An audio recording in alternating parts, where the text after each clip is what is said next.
Jesus vai dizer depois, né, em João 5,39, examinais as Escrituras e são elas que dão testemunho a respeito de mim. A partir da revelação do Novo Testamento, nós temos, né, o que poderíamos chamar aí da chave para quebrar o código. O próprio apóstolo Paulo se refere a Cristo como o mistério de Deus, né? Na verdade, a pessoa do Filho não é claramente percebida no Antigo Testamento. O pastor não citou integralmente o texto de João 5,39 e seu contexto imediato, o versículo 40, ou seja, os fariseus examinavam as Escrituras porque queriam ter a vida eterna, e Jesus disse que são elas que dão testemunho de mim, mas não quereis vir a mim para ter vida. Ou seja, a informação verdadeira estava ao dispor deles, porém, eles se recusavam a ver esta informação. Por isso que Jesus era um mistério de Deus para eles. Exemplo. O professor manda os alunos lerem um referido livro.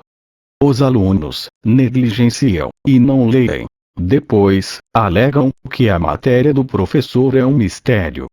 Mas, a culpa é dos alunos, assim como a culpa era daqueles rabis ou fariseus, que davam mau exemplo.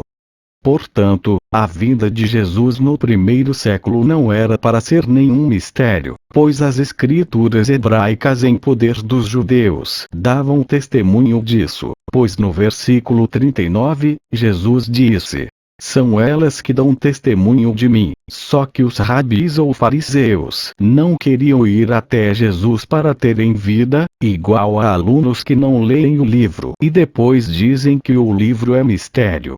É lógico.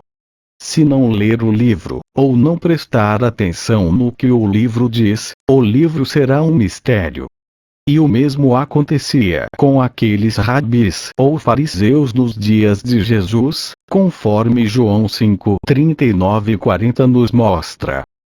Eu quero falar hoje a respeito do mistério da Trindade.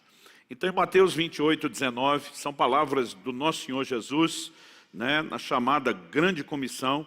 Jesus diz assim, Mateus 28:19, portanto vão e façam discípulos de todas as nações, batizando-os em nome do Pai, do Filho e do Espírito Santo.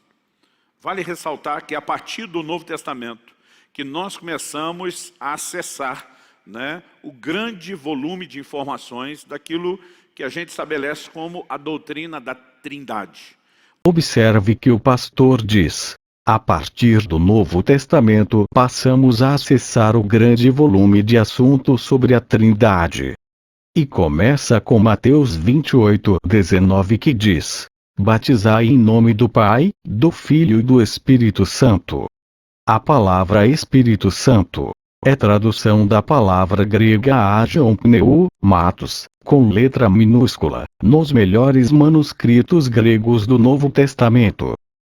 A palavra nome, em Mateus 28:19, é tradução da palavra grega noma. A palavra nome, noma, em Mateus 28:19, não tem sentido de nome pessoal. A obra Quadros Verbais no Novo Testamento, 1930, volume 1, página 245, de Robertson, diz a respeito de Mateus 28:19. O uso do nome noma, aqui, é um uso comum na Septuaginta e nos papiros para simbolizar poder ou autoridade. Exemplo. A polícia diz que alguém está preso em nome da lei. A lei é uma pessoa. Não. Mas, a lei representa uma autoridade e um poder. Portanto, assim como o Pai e o Filho têm autoridade e poder, e são pessoas pois possuem nomes pessoais, como já vimos no vídeo anterior, o Espírito Santo também tem autoridade e poder assim como a lei, só que assim como a lei não é pessoa e tem autoridade, de modo similar, o Espírito Santo também tem autoridade, mas não é pessoa.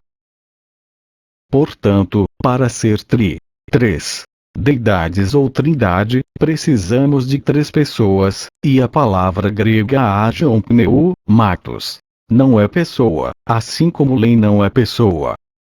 Nós já vimos que para ser pessoa precisa ter nome pessoal. E como vimos, a palavra Agion Pneu, Matos de Mateus 28:19, não é nome pessoal e aparece com letra minúscula.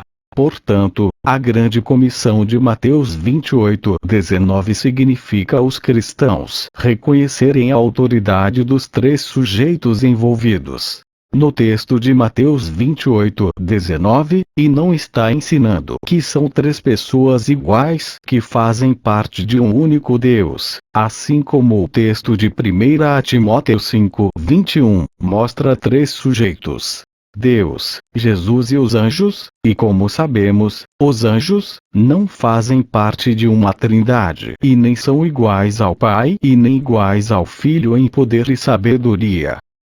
Portanto, Mateus 28:19 não prova três pessoas iguais, assim como 1 Timóteo 5:21 também não prova três sujeitos iguais.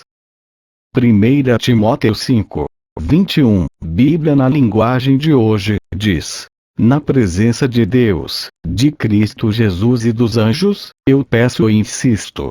Em tudo que você fizer, obedeça a estas instruções, sem preconceito contra ninguém e sem favorecer nenhuma pessoa. Portanto, citar um versículo que mostra três sujeitos não prova que são três sujeitos iguais em poder. É isso aí. É como disse este pastor.